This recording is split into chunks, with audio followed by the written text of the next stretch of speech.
其他人都还来不及去捂他的嘴。话音刚落，就见空中落下一道强势的蓝色剑芒，蓝忘机踏着碧尘，直接降落到他们与魏无羡中间。蓝忘机把一只乾坤袋扔给魏无羡道：“3只，在里面。”意思是客栈的邪祟已经抓了，剩下的就交给魏无羡办。兰陵金氏的几个人都惊了，他们这才说了几句话，蓝忘机就搞定了，是不是太强了？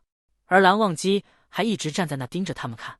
金子勋又想了个借口，道：“可能是白天邪祟能力比较弱。”蓝忘机没有在意这个话，而是把碧尘一握，对他们道：“我带了剑。”几个金家人啊！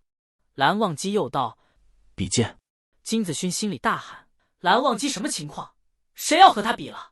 而且好像不是他的错觉，蓝忘机的眼神怎么那么恐怖？难得他们那么同步。此时魏无羡的心里也在大喊，不过他喊的是：“啊，什么情况？蓝湛帅死了！”仙门里能和蓝忘机堂堂正正打的没几个，不管有没有那个意思，基本上都成了欺负弱小了。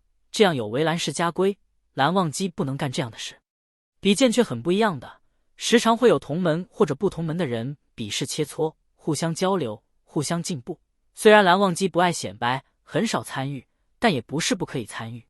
只是金子勋不想和他打呀，而且根本莫名其妙，他是来找魏无羡的麻烦的，怎么会变成要和蓝忘机比剑？魏无羡不姓蓝好吗？金子勋道：“韩光俊不是不比剑的吗？”魏无羡本来声音就大，现在有人帮衬了，更是鼻子都能喷出牛气来。怎么怕了呀？不是说我有地利优势吗？韩光俊没有，和你们比更好。魏无羡嫌他们啰嗦死了，想叫他们赶紧闭嘴，快点打，快点给他看蓝忘机比剑的英姿。地利优势本来就是他们的借口，如果输给魏无羡可以找借口，如果输给蓝忘机，他们连借口都没有了，那肯定丢脸死了。金子勋还在说服自己，抖着手，那剑就是没敢拔出来。蓝忘机对他行了一礼，他又想，蓝忘机这么谦谦有礼的人，比剑应该是点到为止的，不会怎么他们的，可能也没什么可怕的。然后便见一道蓝色剑芒劈了过来，劈，没错，就是劈，势头猛得很。金子勋赶紧向后一跳，这可能是他的人生中动作最灵敏的一次了。他喊道：“韩光俊，比剑而已，要不要这样？”蓝忘机手握碧尘，剑锋一转，非常严肃的道：“金公子，认真比剑。”姑苏蓝氏的人从来只有认真，就算只是比剑，也会拿出全部实力去比，绝不会懈怠。所以说别家人都不爱跟他蓝家比剑啊。金子勋抱着他的剑瑟瑟发抖，眼看碧尘在自己面前舞出了耀眼的光芒，这可真是苦了他了。蓝忘机就算只是点到为止，也痛得要死。而且他不仅跟金子勋比，他还跟在场的全部兰陵金氏门生比。众人就看到这些刚才还嚣张的不行的人，站着上去一个，哭着爬下来一个。而那个白衣之人宛如谪仙，一招一式舞得稳健利落，长衣广袖随着他的动作翻飞，俊美的面上竟连大气都没喘一下。精彩，实在是精彩，但又由于太过精彩，众人也不敢出声打扰。除了魏无羡，魏无羡在一旁晃着陈情，大喊：“韩光俊，好俊的功夫，好俊的人！”本来喝彩是很容易被带动的，只要有一个人喊，其他人也会想跟着喊。但魏无羡喊的内容，其他人真的不敢跟上他的节奏，以至于就只有他的声音在喊，还特别清晰。蓝忘机微微红了双耳，也不知道是剑舞的过急，还是什么别的。最后金子勋那伙人发誓不会再来云梦了。魏无羡觉得自己挺冤的，关他什么事了？然后金子勋边跑边喊：“我也不会去姑苏的！”还带着隐隐的哭声，可把魏无羡笑死了。他和蓝忘机也不欢迎这些人好吗？魏无羡要去给蓝忘机倒水，蓝忘机说不可。魏无羡要去给蓝忘机擦汗，发现蓝忘机连汗都没有出。魏无羡啧了一声，那些人也太菜了。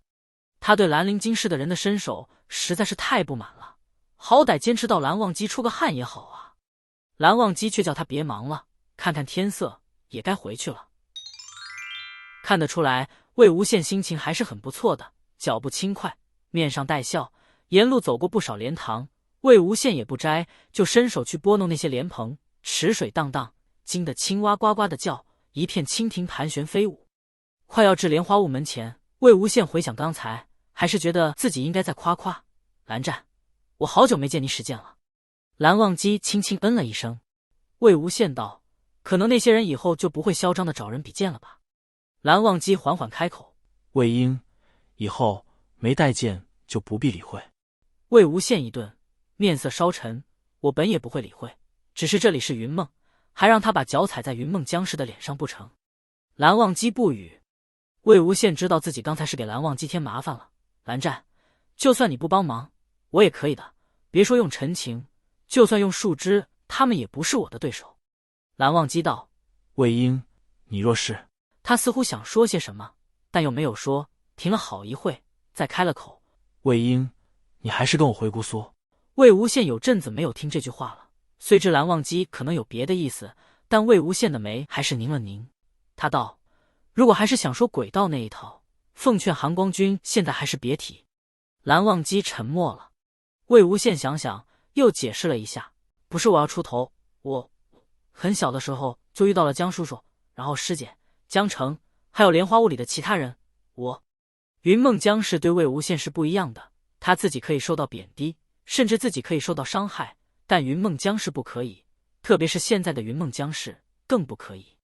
蓝忘机很明白，如果再遇到这种事，魏无羡还是会站出去的，不管有没有剑，不管他在不在。魏无羡似乎不想再说话了，转身便快步走向莲花坞。悠悠池水微动，刚才被魏无羡闹得乱飞的蜻蜓都还没停住，蛙声也还在继续叫唤，池边的人却已经觉得该是到此为止了。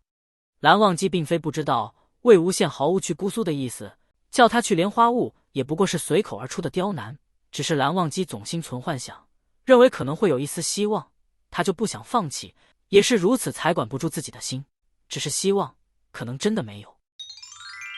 魏无羡一回去就把自己关在屋里，也不知道今天怎么了。他本来很开心的，哪有人对喜欢的人的态度是这样的？魏无羡真是产生了自我怀疑，蓝忘机真喜欢自己吗？怕不是那天在百凤山真是白日做梦。有门生来敲门：魏公子，吃晚饭了。魏无羡大声道：不吃。门生唯唯诺诺的，在外道：大小姐说熬了汤，叫我请您过去。魏无羡起身开门出去，走了几步，道：我自己过去可以了，你去请韩光俊吧。那门生道：韩光俊走了呀。魏无羡一惊：什么？那门生道：就刚才辞行的。魏无羡径直走出莲花坞，门生想起江燕离交代的话，赶忙畏畏缩缩地喊道：魏公子，晚饭。魏无羡头也不回，道：不吃。天空还有些微亮，如果蓝忘机是御剑走的话，碧晨那么快，他肯定是连一点影子也看不到了。然后他走去码头前，云梦有大片的水域，莲子成熟的季节，上面飘着很多很多的船。魏无羡看着通向姑苏的方向，没看到某人的影子，心似乎就随着天边最后的光亮一般沉了下去。这种时候当然是要喝酒降火了，他去了这几日久违的酒家，对他而言确实算是久违了，因为蓝忘机不喝酒，他和蓝忘机待在一起，不知不觉就配合起了蓝忘机的步调，竟然也没喝酒，所以他今日就要把前几天的全都补回来。一喝就喝了个烂醉，叫了一群女鬼姐姐出来玩闹，但他不太记得自己说了什么，只朦朦胧胧的记得自己好像一会喊委屈，一会生闷气，还骂人，弄得一群女鬼围着他，问他是被谁欺负了，要组织起来去揍那家伙。但魏无羡就是没有说，还抓着陈情大喊大叫，谁敢打他，谁都不可以打他。最后他怎么回的莲花坞也不记得了。早上醒来时头痛欲裂，拿了桌上的醒酒汤就喝，渐渐清醒了。喝着他又想到，江燕离做的醒酒汤和蓝忘机做的其实是不一样的，蓝忘机做的更苦一些，有他特有的姑苏蓝氏风格。嘴一撇，骂了自己一句：醒酒汤不都一样，想什么想。魏无羡将碗放下，想随手剥些莲子来吃，才发现案几上全是剥剩的壳，想来是他昨晚回来后一顿狂吃，全吃掉了。再有的就已经是晒好了的，本想在蓝忘机走的时候给他带回去的，现在没给成，也没必要给了。不过魏无羡还是没有吃，看了看装好的袋子，便出了门，晒晒早晨的太阳，舒展一下筋骨。路过前院的时候没听到响动，他找了个门生来问：我的山鸡呢？